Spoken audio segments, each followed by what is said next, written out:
What's up guys, it's TBag, and in this video I'm gonna give some tips and tricks about the fighter plane, what game modes you should choose, what loadout you should choose, what I'm doing on the video, why I'm doing it and stuff like that. So without further ado, let's get into this. So as soon as you hop in a plane, the first thing you want to do is make sure that the sky is clear of enemy aircraft. Once you see an enemy aircraft, don't engage right away. That gives them the chance to act on it, maneuver away, and it actually makes it a lot harder to kill them. No, you hold your fire until you're on their tail, until you're right behind them, and then start shooting. Once you're on their tail, since you're in a fighter plane, it's very hard for them to maneuver away and you can get the kill very easily. So as most of you know, the fighter plane go extremely fast, which is one of the benefits of choosing the fighter plane, but it can also go mid-air very slow, which is very handy if, for example, you're choosing to engage in a dogfight against a bomber. A bomber tend to be more, a little bit slower than the other aircraft, so you want to hit the air brake a little bit and slow down so you can engage more efficient in a dogfight with a bomber. So as you see on the screen right now, I'm not engaging the aircraft right away. I'm waiting for me to get on his tail and then attacking, which gives me a better opportunity of taking him down. And then the sky is clear, and then I can probably focus on other stuff.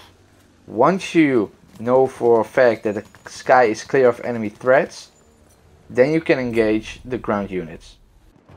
So choosing the right loadout is actually very simple. You should always stick with the trench fighter loadout. It gives you explosive darts, which is extremely deadly against enemy infantry.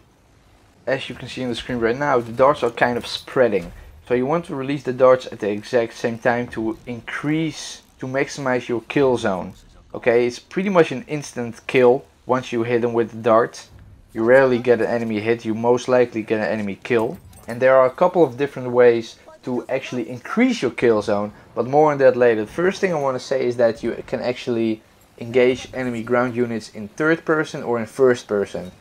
I would say inexperienced or novice plane fighter players would choose first person mode, because that gives them a more zoomed in scoped version of engaging. But as soon as you are comfortable with the plane and getting more experience and stuff like that, you will most likely choose the third person mode, because that gives you a better overview of where the enemy is and help you to pinpoint where to release your explosive darts. So increasing your kill zone is actually very easy, and what I mean by increasing your kill zone is increase the spread of the explosive darts, which gives you a bigger kill zone, a bigger radius if you will. It's very easy. Most people, including myself, have a very simple technique, which is as soon as you drop the darts, pulling your nose up. As you pull your nose up, you actually increase the spread on the darts more forward, which gives you a higher or a bigger kill zone if you will. More people will fit into that kill zone, which gives you more kills and a higher multi-kill and stuff like that. So what you see on the screen right now is a technique of releasing the explosive darts at the exact right time, or in cases of, for example, when an enemy infantry moves at the very last second, which gives you a difficult opportunity to engage him, or if an enemy infantry is at a very tight spot and you can't really get an angle on him.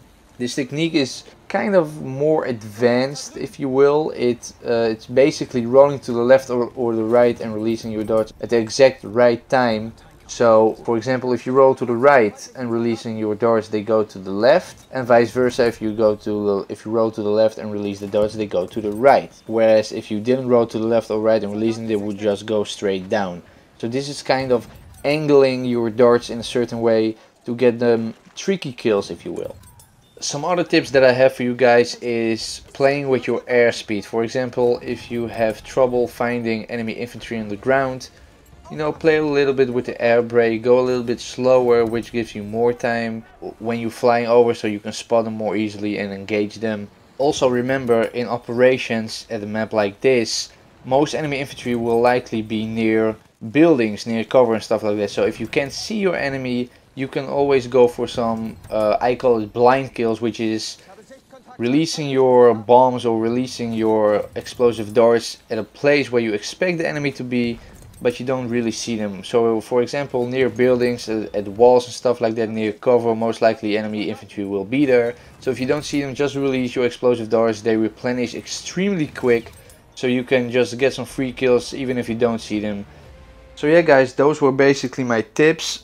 If you follow them, maybe you will get a score like this, 97 and 10. And remember, the 10 deaths that I had were on the ground because I wasn't playing in the fighter plane this whole round. But anyways guys, let me know what you think of this kind of video and what you think of these tips and if they will come in handy and stuff like that in the comments below. If you like the video, give it a thumbs up and subscribe, all that good stuff, and I'll see you guys in the next video.